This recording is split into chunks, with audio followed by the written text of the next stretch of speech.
My husband abandoned me in labor to go on vacation with his parents. I still can't quite believe it happened.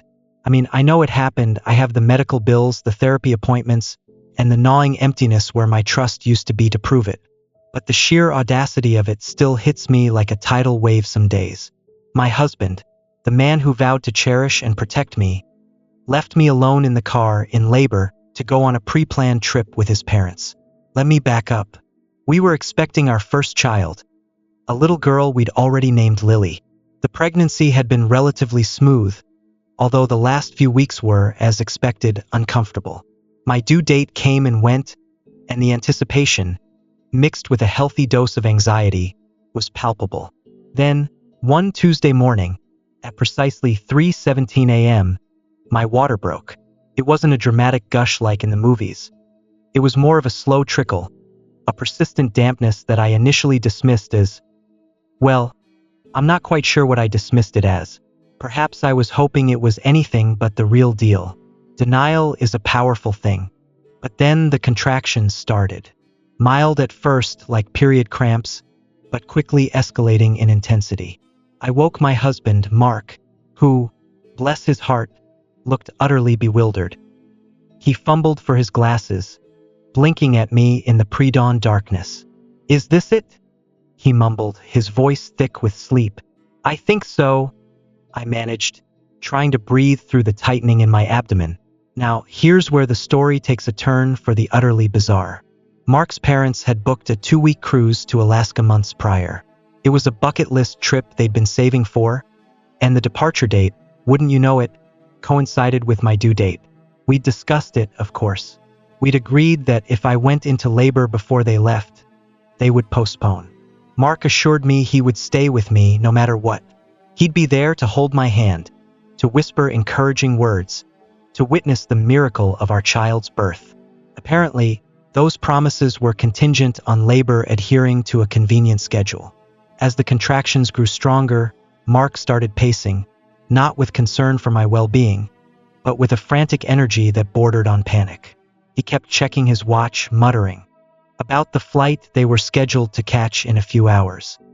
He called his parents, who, upon hearing the news, seemed more concerned about missing the boat than about the imminent arrival of their grandchild. There was a flurry of hushed phone calls, a hurried packing of suitcases, and a growing sense of dread in the pit of my stomach. Then, the words that will forever be etched into my memory. "Honey, I think I should still go. They've already paid for the cruise, and it's non-refundable. Besides, you'll be fine. Your mom's on her way." My mom lived 2 hours away. 2 hours. And I was in active labor. The pain was intensifying with each contraction, and the thought of being left alone, of navigating this monumental life event without the support of my partner, filled me with a terror I'd never known. I argued, pleaded, I cried.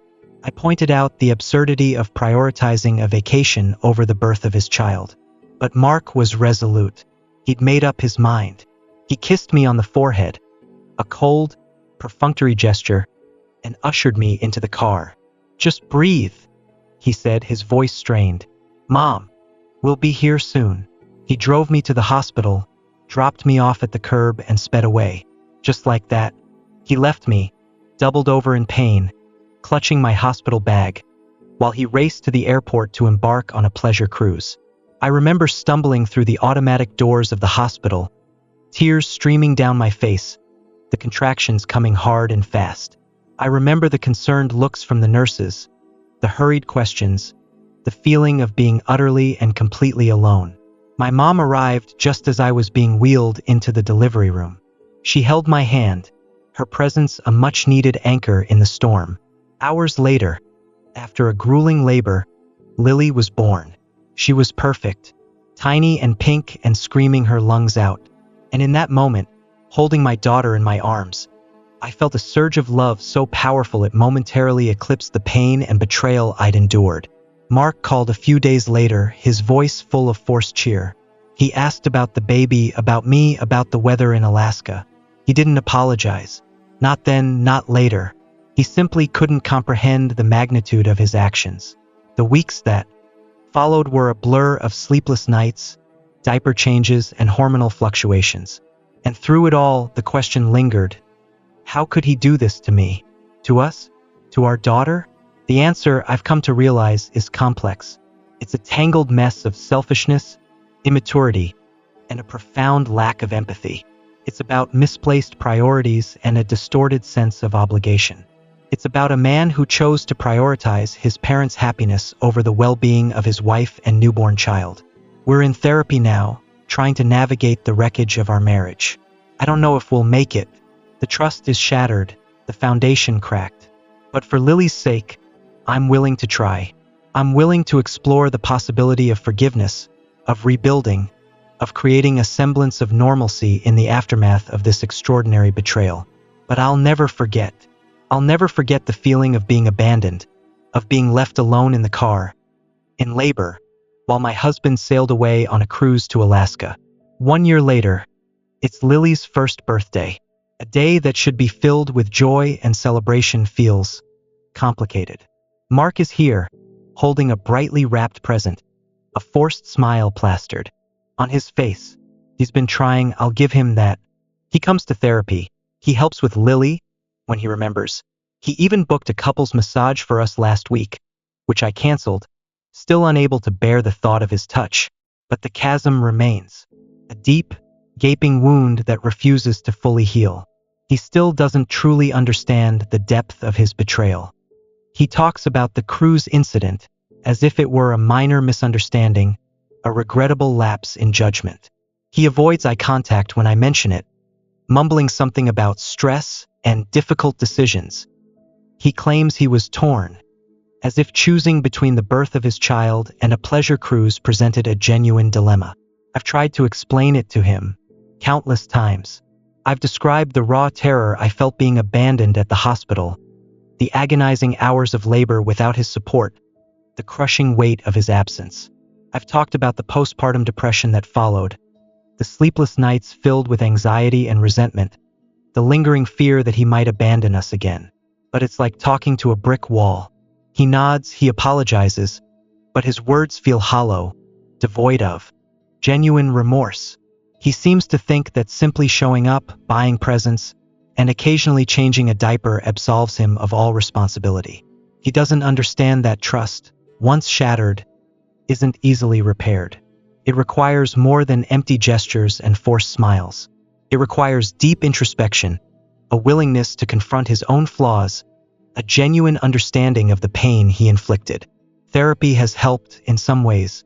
It's given me a safe space to process my emotions, to articulate the anger and hurt that simmer beneath the surface. It's also helped me understand that my worth isn't tied to his validation, that I'm strong enough to navigate this journey, with or without him. But it hasn't magically fixed our marriage. The truth is, we're living parallel lives, co-parenting our daughter while silently grieving the loss of the relationship we once had. The easy companionship, the shared dreams, the intimacy, it's all gone, replaced by a fragile truce, a carefully constructed facade of normalcy. Lily is crawling now, pulling herself up on furniture, her laughter echoing through the house.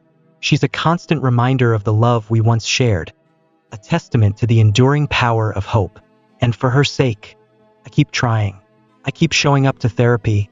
I keep engaging in stilted conversations with Mark. I keep searching for a flicker of the man I fell in love with. But some days, the weight of it all feels too heavy. The resentment flares. The anger bubbles to the surface. And I wonder if it's all for nothing. I wonder if I'm clinging to a ghost, a memory of a marriage that no longer exists. I wonder if, for Lily's sake and for my own, I should finally let go. The future is uncertain. I don't know if we'll make it. I don't know if Mark will ever truly understand the impact of his actions.